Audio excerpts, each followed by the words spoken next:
Originalmente recibía este nombre el país montañoso. Con el tiempo, Galilea fue comprendiendo una región progresivamente más grande, extendiéndose desde el sur hasta la llanura de Esdraelón.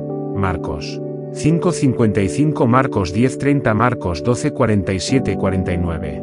Desde el punto de vista geográfico, Galilea aparece dividida en dos grandes partes: la Baja Galilea, rica en cereals, cuyas montañas no sobrepasan los 564 metros, y la Alta Galilea, cuyas cumbres oscilan entre los 609 y los 1219 metros. La región tiene algo más de 96 kilómetros de longitud norte-sur y unos 40 de anchura. Cuando los israelitas llegaron a Palestina, la Alta Galilea estaba habitada por una población cananea, firmemente asentada en los núcleos urbanos de la montaña, escasos en número, pero con bastante solidez. La Baja Galilea, por el contrario, debido a la llamada llanura de Esdraelón, tenía mayor importancia política y económica en la región. Las ciudades más importantes eran Megiddo y sobre todo Beisán, que mantenía relaciones con Egipto. De hecho era un importante enclave egipcio. El historiador judío Flavio Josefo presenta Galilea como una región muy fructífera, intensamente cultivada, como un hermoso jardín. La parte más fértil era la llanura de Genesaret, donde comenzó la vida pública de Jesús. El comercio era tan importante o más que los recursos naturales, pues por Genesaret discurría la vía caravanera de Damasco a Cesarea Marítima, atravesando la tierra de Neftalí. El lago era abundante en peces, y su pescado se exportaba por todo el mundo. Los pescadores galileos formaron cooperativas, poseyeron costosos apareijos y de ningún modo deben ser conceptuados como gente primitiva o poco formada, sino más bien como proveedores de una industria de productos alimenticios. Jesús predicó en esta maravillosa región y anunció a los hombres la buena nueva. Lo terreno les servía de referencia para lo celestial, y por eso incluyó las flores del campo, los labradores y los pescadores en sus parábolas del reino de Dios. En cambio, Judea era una región desértica, gris y salvaje. Montaña y valle se sucedían alternativamente. La población de Galilea era una mezcla variopinta de razas desde sus primeros días, a las que hubieron de sumarse los pueblos deportados allí por los gobernadores asirios, después de la conquista y toma del reino del norte, en el año 722 a.C., Segunda de Reyes 15:29, siguiendo la política de su imperio de desarraigar a los nativos de sus lugares de origen y repoblar las provincias con gentes foráneas, para así aniquilar cualquier atisbo de espíritu nacional territorial que un día pudiera suscitarse. En la época de los Macabeos, Galilea solo contaba con unos pocos judíos en medio de la población masivamente pagana. La expresión Galilea de los Gentiles del hebreo Gelila Goyim, Isaías 9:1 del griego Galilaia Iofilon, Marcos 5:15 Galilaia Tonetlon, Mateo 4:15, indica que la mayor parte de la población de la región no era de raza judía.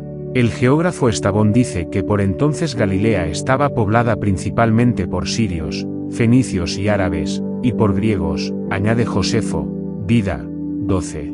Asignada a las tribus de Aser, Neftalí y Zabulón, el dominio de toda Galilea nunca fue completo. Jueces 1:30-33, Jueces 4:2. Los últimos reductos cananeos centraron en el valle de Esdraelón, y puesto que estaban confederados en una liga de pequeñas ciudades-estado, solo se consiguió someterlos en la época de David, pero sin expulsar a sus habitantes. En el reino de Salomón la región constituyó el quinto distrito administrativo, con capital en Megiddo. Las 20 localidades de poca importancia que Salomón dio en pago por sus servicios al rey Hiram de Tiro se hallaban en Galilea, aunque Hiram la rechazó debido a su insignificancia económica. Primera de Reyes 9:11, Segunda de Crónicas 8:2. Al constituir el extremo más alejado del reino de Israel, su defensa era difícil, por lo que Galilea fue la primera de las regiones en sucumbir a las invasiones procedentes del norte y nordeste. En los días de Pekah, rey de Israel, vino Tiglat-Pileser, rey de Asiria, y tomó gente de Hijón, Abel Bet-Maaca, Janoa, Kedes, Geise, Galaad, Galilea y de toda la tierra de Neftalí, y la llevó cautiva a Asiria. Segunda de Reyes 15:29. Si quedó algún israelita en Galilea, o se instalaron allí después de la cautividad, Lo cierto es que alrededor del 164 a.C. Judas Macabeo obligó a todos los judíos del lugar a retornar a Judea. Marcos 5:20, Marcos 23. Hacia el año 102 a.C. el rey Asmoneo, Aristóbulo invadió el país y los judíos se hicieron con el control de Galilea. Los fariseos fueron los protagonistas de la conversión en masa de la población, ayudados sin duda por la fuerza política de Aristóbulo, que obligó a todos los galileos a someterse al rito de la circuncisión. Entonces muchas familias judías, entre las que hay que suponer la de Jesús, emigraron de Judea para establecerse allí. En los días de Jesús, y a la muerte de Herodes el Grande, los romanos dividieron Palestina en 3 provincias: Judea, Samaria y Galilea. Hechos 9:31, Lucas 17:11. Esta última a su vez quedó distribuida en 2 secciones, conforme a su división natural: Alta, Eano, y Baja, Equeito, Galilea. Josefo, César la entregó a Herodes a Antipas, que gobernó hasta el año 39 después de Cristo y fue por tanto el soberano de Jesús. Las 2 Galileas contaban con 240 ciudades y pueblos. La mezcla de razas había producido un acento peculiar. Marcos 14:70, Lucas 22:59. Hechos 2:7 contaba con importantes centros helenísticos como Pséforis, Tiberíades y Magdala. Como la mayoría de los habitantes de las fronteras, los galileos eran gente dura, entrenada para la guerra desde la infancia, y en la región eran frecuentes los disturbios después de la destrucción de Jerusalén en el año 70 después Cristo. Galilea se convirtió en la residencia principal de los rabinos más famosos. El Concilio Nacional del Sanedrín se trasladó pronto de Jabne o Jamnia a Séforis y después a Tiberíades, donde Rabí Judá Codes, c. 109-220, compiló la Misina y unos pocos años después la Gamahara. Restos de espléndidas sinagogas todavía existentes a lo largo del país muestran que durante los siglos II al VII los judíos fueron en aquella región un pueblo próspero y numeroso. 3. Se puede decir que Galilea es la cuna del Evangelio. Hechos 10:37. Fue el escenario principal de la vida de Jesús, allí transcurrieron sus primeros 30 años y allí desarrolló la mayor parte de su ministerio, su predicación y sus milagros, tanto en los confines orientales del lago de Genesaret como en el interior del país. En los evangelios se mencionan unas 14 o 15 ciudades galileas visitadas por Jesús.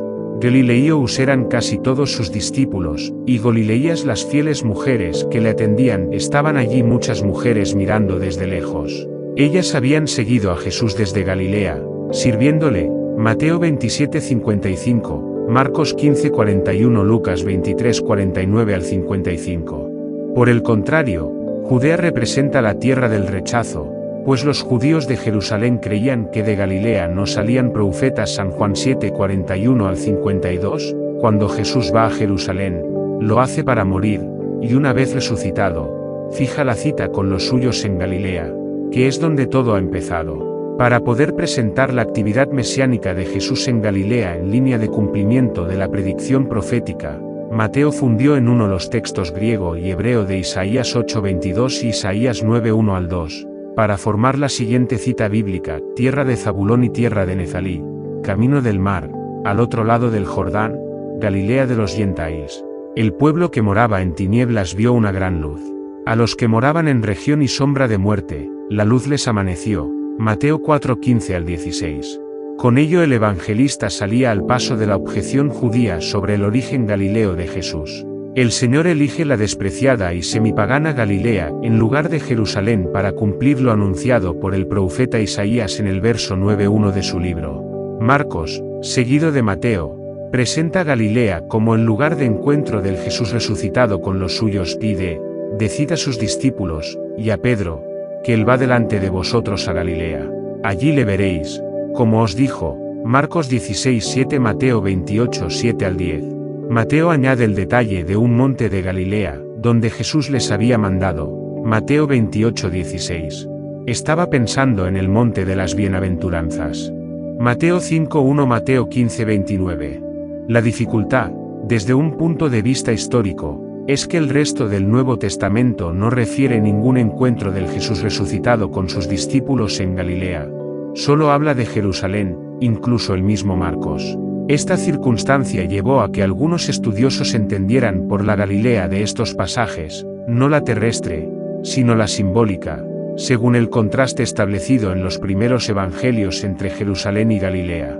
Jerusalén es la ciudad del rechazo de su Mesías, Galilea la de la aceptación que da curso al nuevo pueblo de Dios. Hay que salir de Jerusalén y situarse allí donde Jesús había comenzado. Mateo 4:12. Galilea, en este sentido, es el lugar del primer encuentro con Jesús y de los primeros días felices. Agustín interpretó Galilea como revelatio, es decir, revelación, y equipara la Galilea de la resurrección con la vida futura en el otro mundo. Actualmente constituye la zona norte del Estado de Israel. Tiene un área aproximada de 4.000 kilómetros cuadrados, rica en llanuras fértiles y áridas montañas. El clima es lluvioso y húmedo, registrándose una pluviosidad de hasta 800 milímetros. Las principales actividades económicas son la agricultura y la pesca en el mar de Galilea. Es una encrucijada de caminos entre las planicies mediterráneas